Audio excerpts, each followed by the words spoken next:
Welcome back. In this video, we're going to continue to build the storytelling investor pitch and cover slides 4 through 8. So what you should have gone through now is slides 1 through 3. Those, once again, are your emotional slides, okay?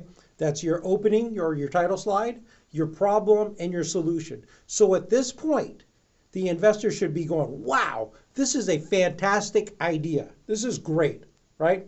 And so you've got them emotionally connected to what you're doing, your value proposition, and now you're making the transition into the rational part.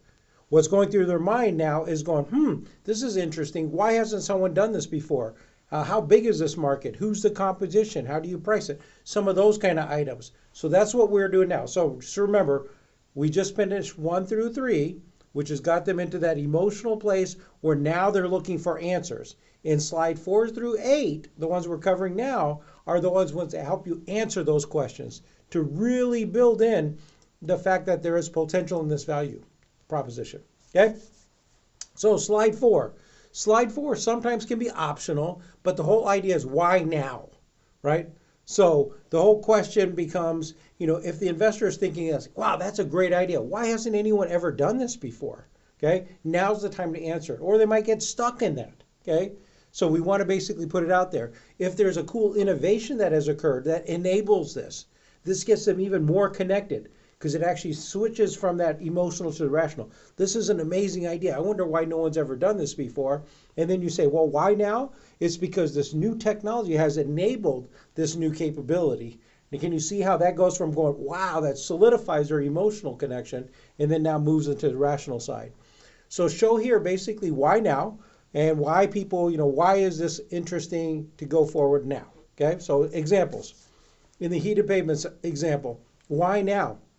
Well, up until now, there's never been a material like graphene, especially the graphene that we've created, that actually creates a surface that actually won't be not a slick surface, that can actually conduct material, conduct electricity, but at the same time, it heats up all the way across evenly to melt the snow away. So it's really that the graphene has enabled this to happen. Okay? In the digital diaper example, the key is, there are other competitors that have large bulky devices, but what really enables this innovation is a small battery that's actually activated by liquid. So think of it as a glucose type battery that basically once once urine hits it, it actually activates, and then the sensor is then powered just enough to actually figure out whether there's bacteria present or leukocytes present, so that it can give you an indication of potentially having a urinary tract infection. Okay? So that's the why now slide. Now slide 5.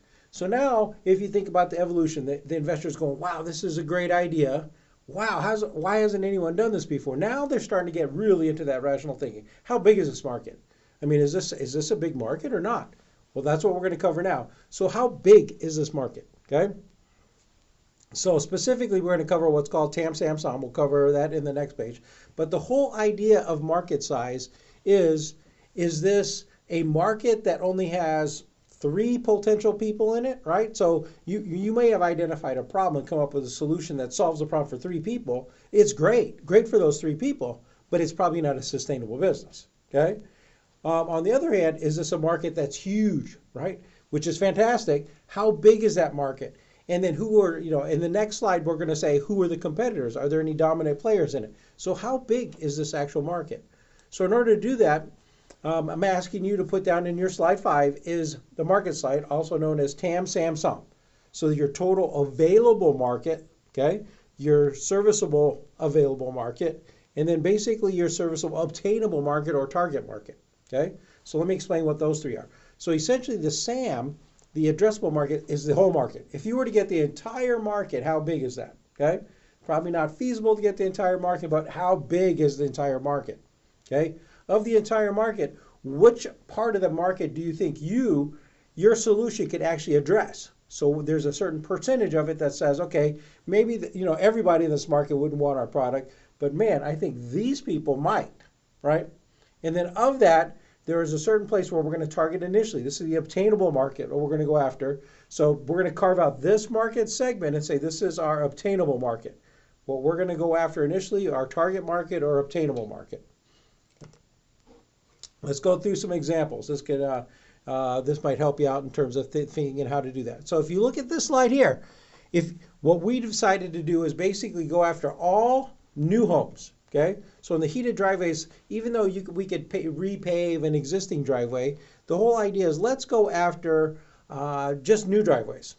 Okay, and so because I mean, if you're building a new house, you got to pour a driveway anyways. Why wouldn't you pay an incremental difference to pour a brand new driveway? So if that's the case, if you look at some of these numbers, there's 1.2 million new homes built every year. Okay, 500,000 actually basically in colder climates. So that would be our addressable market. And then what we're going to go after is specifically in the Midwest, these 200,000 homes, right, that are being built every year in the Midwest. Okay, that's our obtainable market. Okay, so what they need to look at, so what I'm trying to tell the investor is that every year there's a potential to get 200,000 new homes in there. That's what the size of our market. Now, if we expand it, we could probably get to 500,000 as the total market, but 200,000 basically new homes every year, right? We may eventually go after just instead of just new construction, we may go after existing driveways, but at this point, 200,000 new homes every year being built in the Midwest is what we're going to be going after.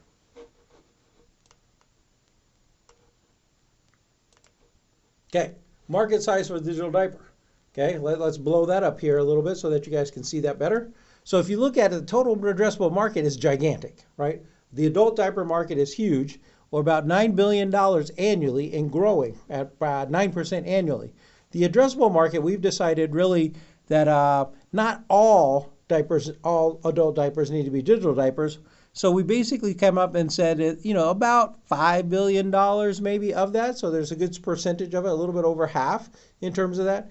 And then what we're initially going to focus on is the United States and Japan, which is a $2 billion market. After we did research, the whole idea was why the United States and Japan? Well, the United States because that's the market that we are going to go after. And then we added Japan as a market because it turns out that adult diapers actually outsell baby diapers in Japan. So, understanding that perspective and that the kind of clients that we're looking for, very prominent in Japan, those are our two market size, or our two markets that we're going to go after. Okay? So, just one word that I should probably tell you, make sure that whatever you come up with in your market size, however you articulate that, make sure that's connected to your go-to-market strategy, okay? We'll talk about go-to-market strategy here in a couple slides from now. But the whole idea there is if you say, I'm going to go after, let's say in the heated pavements example, our market size is new homes in the Midwest, okay? Our go-to-market strategy then should be, how are we going to get those customers, those new construction in the Midwest, how do we basically make them customers, okay? And the reason I say that is I've seen a lot of pitch decks that basically said, here's our market's gigantic, this is the market size, but then when they went after their customer and said, here's our go-to-market strategy, they weren't going after the people that they talked about in their market size. They said, here's our market, but really they were going after a different market, right? And so that's one of the dangers of not linking all your slides and telling the story, is basically sitting there and answering what was asked, which is the market size, but not necessarily connecting it with your entire presentation. So make sure you go back and check that your go-to-market strategy connects up with your market size. All right, next slide, slide 6. So now the investor is thinking, wow, this is a big market. This is a significant opportunity. Wait a minute, if that's big, who else is doing this? There's got to be other competitors that you have, right? And so who are your main competitors? Are any big 800-pound gorillas, right? A couple things that I want you to make sure you do. One, understand who your competition is, right? I mean, not necessarily for the investor. Yes, for the investor too, but for yourself, it's much better if you understand all your competition. Don't be afraid of competition. It's okay to have competition. In fact, most of the times when we're presenting, if you say you have no competitors, right, that probably means that there's no opportunity there, okay? So don't fall into that entrepreneurial trap to say, oh, we have no competition. No, there's always competitors. There's a way that customers are doing it today. That could be a competitor, okay? So, what you really want to see is that, hey, this market is pretty healthy. It's pretty large. There is some competition in there, right? But here's why our solution is better than the competition, and here's why this market segment will choose our product or service over the competitors. That's what we're going to try to convey here in the competition slide, okay? So how do we do that? So let's look in this one a little bit. Let's blow this up some. So if you look at it, there are some other competitors that have heated pavements, right? The most prominent one is one called the hydronic system, okay? And what that is basically what they'll do is they'll run basically pipes under your driveway, okay? So there's some pipes under your driveway. They fill it with antifreeze. It goes into like this boiler, and then they basically heat up the antifreeze, okay? And it goes underneath and melts the snow away. Very expensive, as well as if it breaks, it's an environmental hazard, and you have to break your driveway to get to the pipes underneath, right? So you don't see a lot of those. You do see some. There's some higher end homes typically that have, for some reason, a poorly designed driveway that comes downwards into the house that needs to be heated in order for them not to slide and actually run into the house. So I've seen a couple of those installations. So it does exist. Okay, so there are heated driveways around, but there's not that many. Now you could, obviously one of the competitors is you could hire a service to come clean it out, right? That's another way, right? And then the other one is that they are these mats that you can put down, plastic with a, basically wire in them that heat up.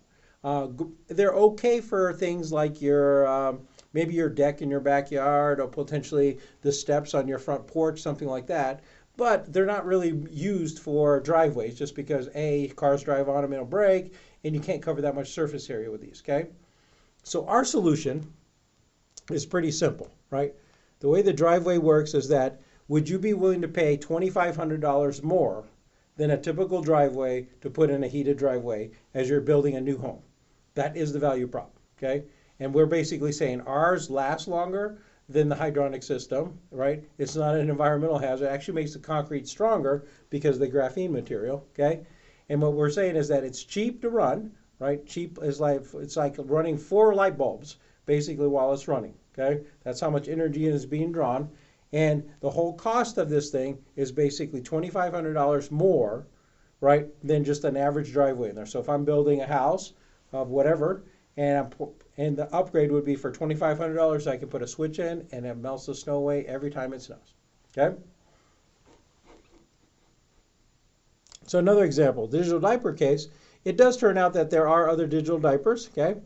In this case, the other digital diapers are actually large units that they put on there. So you've seen ones that have like the wet strip on it kind of thing that indicate whether the diaper is wet. So eventually this device gets put on the patient or the resident and basically signifies whether it's whether the diaper got soiled or not. Okay.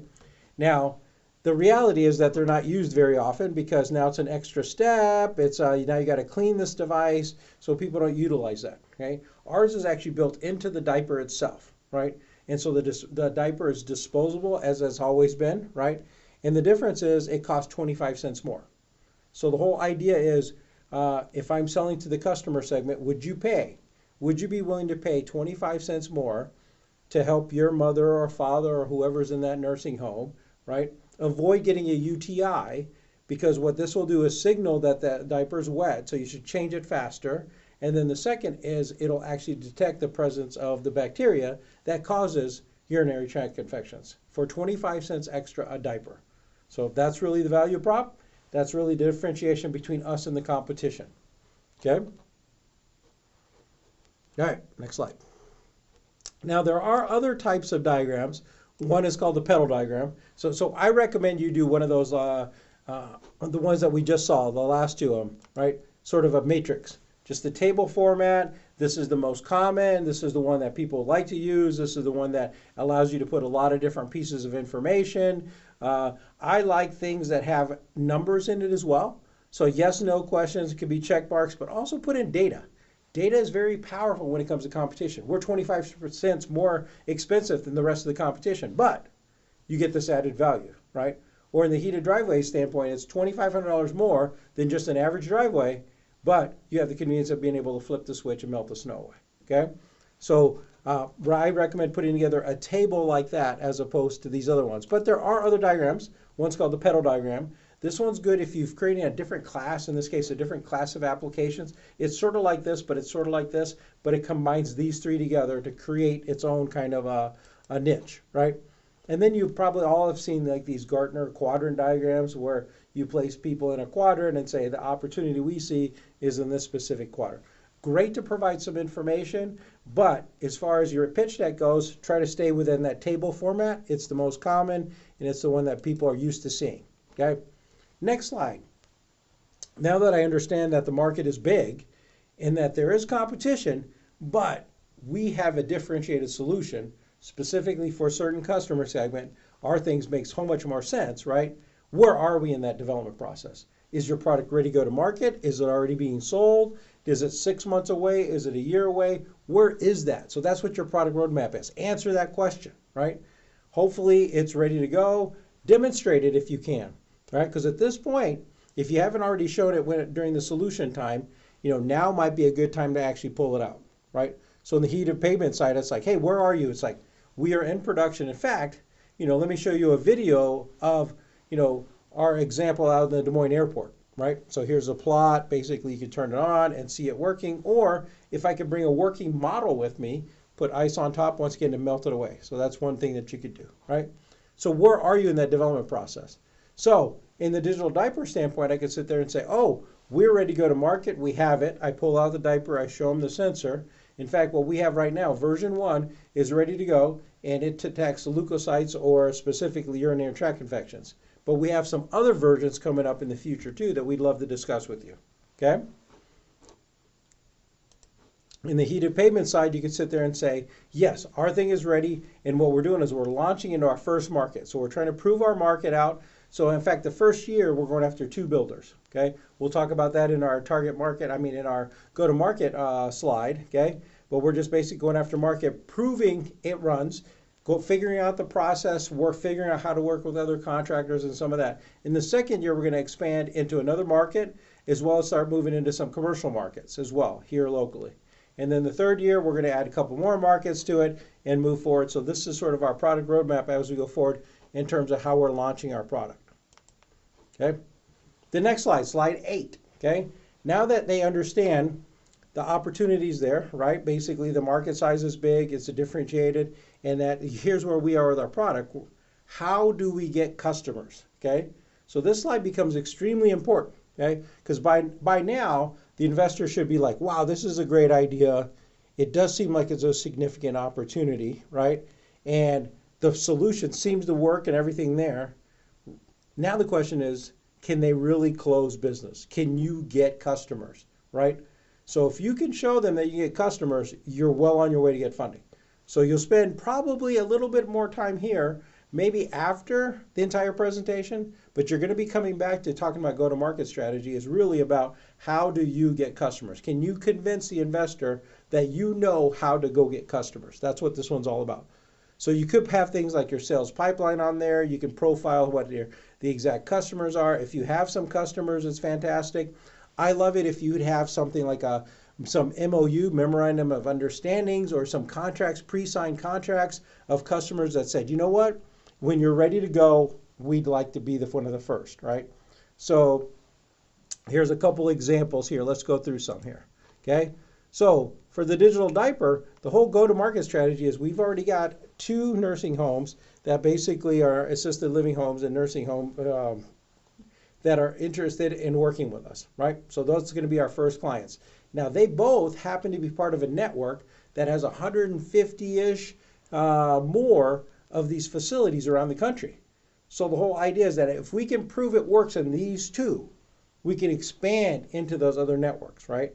So that's the whole idea there. So that's why we're trying to figure out how to get into one of these that belong to a larger network, prove that it works, prove that it can make money, right? Prove that it provides value to the nursing home and assisted living, and then expand from there. Okay. The next one on the go-to-market strategy for the heated pavements. Okay. So what we're going to do is basically we're going to start locally. Okay. And the whole idea here, the go-to-market strategy, is that we're going to start with 2 builders. Okay. One of the home builders I built a couple of homes with, and the other one is a friend of mine as well. So each of them build about 150 new homes a year. So that's about 300 new homes a year, right? Of that, our first year projection, we're basically aiming at, if you look at these numbers here closely, we're looking at about 60, 65 new homes in the first year to hit our projections, okay? So of those 300 new homes that are being built by these 2 builders, I'm saying that I just need to convert 60 of them to get to our standpoint, to get to our first year projection, okay? Now, truth be told, I should be able to sell a lot more than just half of those, right?